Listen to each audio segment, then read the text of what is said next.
আসসালামু আলাইকুম। দেশের কোনো রাজনৈতিক দলের পক্ষেই সম্ভবত ভারত ছাড়া কোনো উপায় নেই। ভারতের সঙ্গে শেষমেশ জামাতেরও যে গোপন আঁতাত হচ্ছে তা অনেকখানি সম্ভবত প্রকাশ পেয়ে গেছে। দিনরাত, সারা দিন, সারা বছর যেসব রাজনৈতিক দল ভারত বিরোধিতাকেই তাদের রাজনৈতিক পুঁজি হিসেবে নিচ্ছে, সারা দিন রাত ভারতের বিষোদ্গার করছে,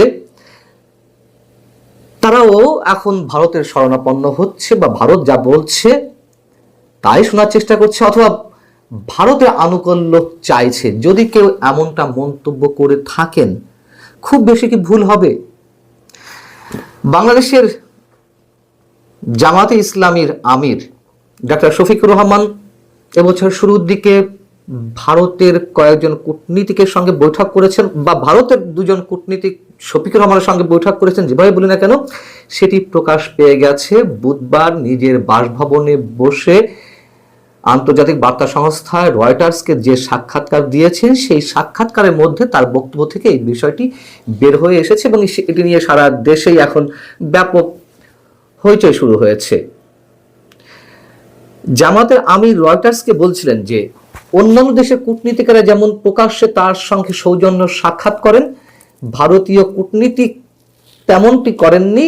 মানে তিনি ভারতীয় কূটনীতিকের উপর দায় চাপিয়ে দিচ্ছেন যে ভারতীয় কর্মকর্তা বৈঠকটি গোপন রাখার জন্য অনুরোধ করেছিলেন। এবং এই রিপোর্টটি গত বৃহস্পতিবারই প্রকাশ পেয়েছে বাংলাদেশের বিভিন্ন গণমাধ্যমে, এবং রয়টার্সও কয়েক ঘন্টা আগে প্রকাশ করেছে বাংলাদেশের গণমাধ্যমে প্রকাশের ঠিক কিছুক্ষণ আগে। এখন গণমাধ্যমে কোনো গণমাধ্যমে এসেছে যে ভারতের সঙ্গে জামাতের আমিরের গোপন বৈঠক, এরকম হেডলাইন দিয়ে নিউজ আসছে। সেটি আবার প্রতিবাদ করেছেন ডাক্তার শফিকুর রহমান সাহেব।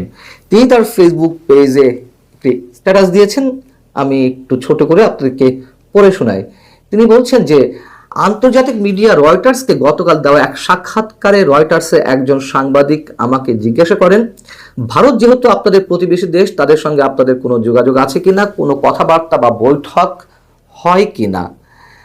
আমি তখন বলেছিলাম, গত বছরের মাঝামাঝি সময়ে আমি অসুস্থ হওয়ার পর চিকিৎসা শেষে যখন বাসায় ফিরি, তখন দেশ বিদেশের অনেকেই আমার সঙ্গে সাক্ষাৎ করতে আসেন। অন্যান্য দেশের সম্মানিত কূটনীতিবৃন্দ যেমন এসেছেন, তেমনি তখন ভারতের দুজন কূটনীতিকও আমাকে দেখতে আমার বাসায় এসেছিলেন। অন্যান্যদের মতো তাদের সঙ্গেও আমার কথা হয়েছে। এবং তিনি বলছেন যে আমরা তাদের সঙ্গে আলাপ আলোচনার সময় বলেছিলাম, যত কূটনীতিক এখানে আসেন তাদের সকলের বিষয়ে আমরা পাবলিসিটিতে দিয়েছি, প্রচার করেছি। আপনাদের এই সাক্ষাৎও আমরা পাবলিসিটিতে দিতে চাই। তখন তারা আমাকে এটি না দেওয়ার জন্য অনুরোধ করেন। আমরা বলেছিলাম যে পরবর্তীতে যখনই আপনাদের সঙ্গে দুই দেশের স্বার্থ সংশ্লিষ্ট বিষয়ে কোনো বৈঠক হবে, তা অবশ্যই পাবলিসিটিতে যাবে। এগুলো উল্লেখ করে তিনি লিখছেন ফেসবুক স্ট্যাটাসে যে আমি বিস্মিত যে আমাদের কিছু দেশীয় মিডিয়া ভারতের সঙ্গে জামাত আমিরের গোপন বৈঠক হয়েছে বলে সংবাদ পরিবেশন করছে। ভবিষ্যতে প্রকৃতি বিষয় না জেনে এমন বিভ্রান্তিকর সংবাদ পরিবেশন করা থেকে বিরত থাকার জন্য সংশ্লিষ্টদের প্রতি আহ্বান জানাই। আমির সাহেব কেন বিস্মিত হচ্ছেন? গোপন তো রেখেছিলেন, গোপন যেহেতু রেখেছিলেন, আবার আপনার কথা যদি সত্য হিসেবে ধরে নিই যে ভারতেও কূটনীতিকরা গোপন রাখতে বলেছেন, তাহলে দুপক্ষ থেকে গোপন রাখা হয়েছে, তাহলে এটিকে আমরা কেন গোপন বৈঠক বলবো না? যদি গণমাধ্যম শিরোনাম করে যে জামাতের আমির এবং ভারতের প্রতিনিধিদের মধ্যে গোপন বৈঠক, ভুলটা কোথায়?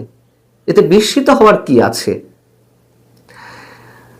ভারতের কূটনীতিকরা তার সঙ্গে বৈঠক করতেই পারেন, এতে আমরা অস্বাভাবিক কিছু দেখি না। যে কোনো দেশের কূটনীতিকরাই জামাতের আমিরের সঙ্গে বা যে কোনো দলের প্রধানের সঙ্গে বৈঠক করতে পারেন। কিন্তু কেউ বৈঠক করে যদি কেউ গোপন রাখতে বলে, সেটি কেন রাখতে হবে? প্রশ্ন তো সেখানেই। আমাদের নিশ্চয় মনে আছে 2024-এর 7 জানুয়ারি নির্বাচনের আগে জাতীয় পার্টির বর্তমান চেয়ারম্যান GM কাদের সাহেব গিয়েছিলেন ভারত সফরে। সেখানে তিনি বিভিন্ন রাজনৈতিক দলের শীর্ষ নেতাদের সঙ্গে বৈঠক করলেন, বিজেপি নেতাদের সঙ্গেও বৈঠক করলেন। তিনি যখন দেশে ফিরে এলেন, বিমানবন্দরে নামার পর সাংবাদিকরা তার কাছে জিজ্ঞাসা করেছিল যে কি আলোচনা হলো ভারতে, তিনি কোনো কথা বলতে চাইলেন না, মুখে কুলুপ এঁটে রইলেন। তিনি সরাসরি বললেন যে ভারতের নিষেধ আছে, এখনই কিছু বলা যাবে না। যদিও আমরা সেই নিষেধের বিষয়গুলো এখনো জানতে পারিনি, তারপরে তখন তার এই বক্তব্যের বিষয়ে আমরা তখনই সমালোচনা করেছিলাম, যে আমি নিজেই বলেছিলাম, এমন মন্তব্য করেছিলাম যে দাদাদের নিষেধ আছে। তো দাদাদের যেহেতু নিষেধ আছে, সেহেতু মুখে কুলুপ এঁটে থাকতে হবে। দাদারাও কি জামাতের আমিরেরও খুব কাছের দাদা? তাদের অনুরোধ তিনি ফেলতে পারলেন না। তাহলে জিএম কাদেরের কিছু না বলার বিষয়টি যদি অপরাধ হয়ে থাকে এবং তিনি যদি কিছু গোপন করে থাকেন, তাহলে জামাতের আমিরও গোপন করেছেন, খুব স্বাভাবিক।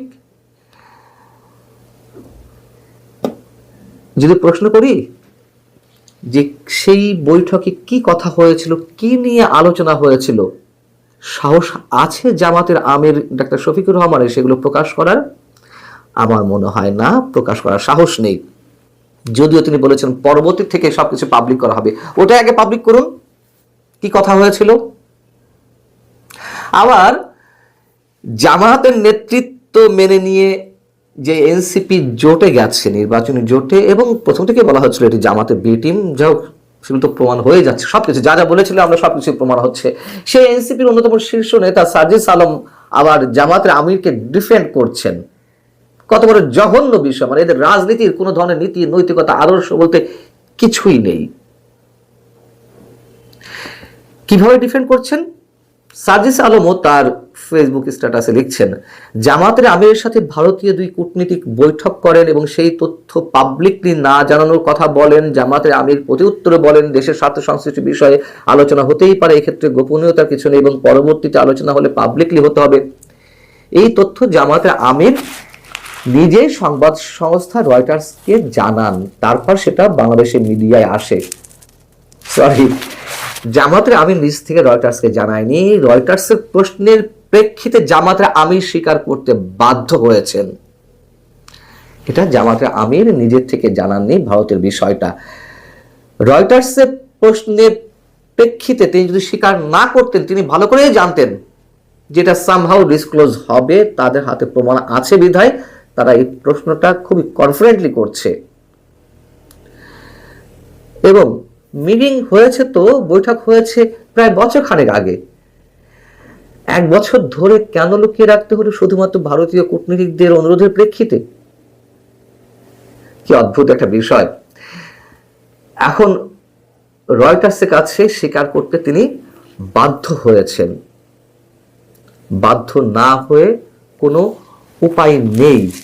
সাজিদ আলম আরো বলছেন, আমাদের দেশের তথাকথিত দলকানা ব্যক্তি গোষ্ঠী দলীয় পারপাস সার্ভ করা কিছু মিডিয়া হাউস শিরোনাম করেছে জামাতের আমিরের সাথে ভারতের গোপন বৈঠক। এই হলো আমাদের দেশের মিডিয়ার অবস্থা। এই ছেলেরা এত সস্তা দরের কথাবার্তা বলে, মনে হচ্ছে রাজনীতির আদ্যপান্ত অ ক খ গ্রামার সব কিছু শিখে গেছে।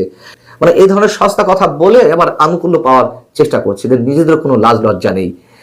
সারা দিন সারা বছর দিল্লি না ঢাকা, ঢাকা ঢাকা এই স্লোগান দিতে দিতে মুখে ফেনা তুলে ফেলছে, অথচ